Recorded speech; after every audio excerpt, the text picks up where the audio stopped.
हम बकवास पर आपको खुश आमदीद।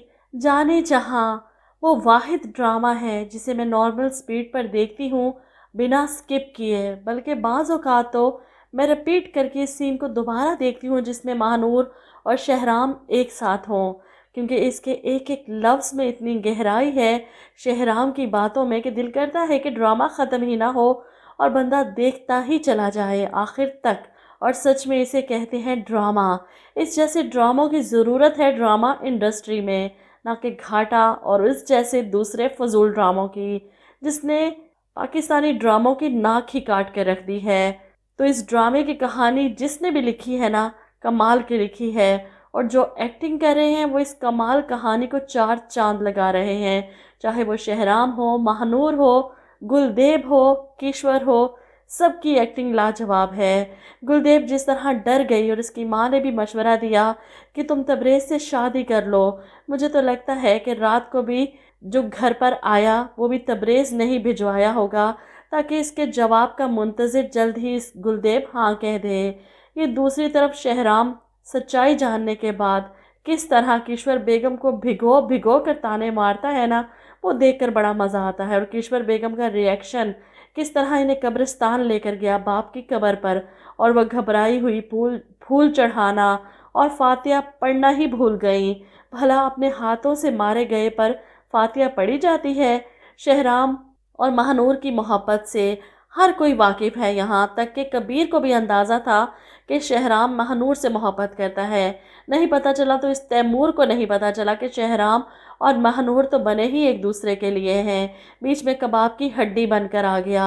आगे आप देखेंगे ड्रामे में आ रही है एक बहुत ही ज़बरदस्त किस्म की मोड़, हकीकत मरमबनी मोड़, कि गांव में सैलाब आने वाला है और सैलाब के लिए एक तरफ शहराम लोगों की खुद मदद करने की कोशिश कर रहा है, जबकि दूसरी तरफ जमाल साहब चंदा इकट्ठा करने में लगे हैं। हालांकि इनका अपना घर किसी हवेली से कम नहीं, रुपए पैसे की इनको कमी नहीं, फिर भी चंदा मांग रहे हैं सैलाब से बचने के लिए। ऐसे में बारिशें शुरू होती हैं, तेज़ बारिश हो रही है, और इस बारिश में एक तरफ महानूर वो वक्त याद कर रही है और दूसरी तरफ शहराम महानूर का बोला गया शेर पूरा करता है अपनी डायरी में लिखकर कि तुझे अश्कों में छुपाया है अब तक, तुझे पलकों में बिठाना बाकी है, किसी आयत की तरह ए जाने जहाँ तुझे आंखों से लगाना बाकी है।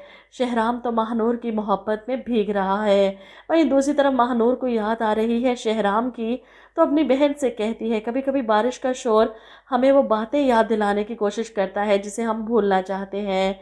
ऐसे में महानूर भी स्कूल की जगह टेंट लगाकर सैलाब ज़दगान के लिए चंदा इकट्ठा करना शुरू कर देती है, ताकि गरीब लोगों की मदद की जा सके। इनके खाने पीने का इंतज़ाम कर रही है, जिनके घर बह गए, माल मवेशी चले गए, इनकी इमदाद की जा सके। ऐसे में इस कैंप में कबीर आ जाता है महानूर को छेड़ने, तंग करने। इससे पहले कि महानूर इसे जवाब देती, एक करारा थप्पड़ कबीर के मुंह पर पड़ता है शहराम की तरफ से। इसका तो बस नहीं चल रहा था कि वो क्या कर गुजरे। एक थप्पड़, फिर दूसरा थप्पड़, फिर तीसरा थप्पड़, वो कबीर पर थप्पड़ों की बारिश कर देता है और इस पर चिल्लाता है इसका गिरेबान पकड़कर, तुम्हारे बाप का गांव है ये।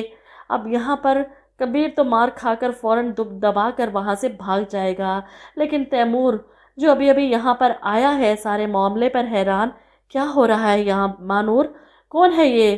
किसको मार रहा था शहराम? मैंने कभी इनको इतने गुस्से में नहीं देखा।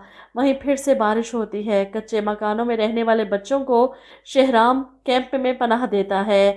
महानूर भी इसी कैंप में मौजूद है, इन बच्चों के साथ इनको बहला रही है, कहानी सुना रही है। फिर परी भागती भागती हवेली से बहुत दूर चली गई।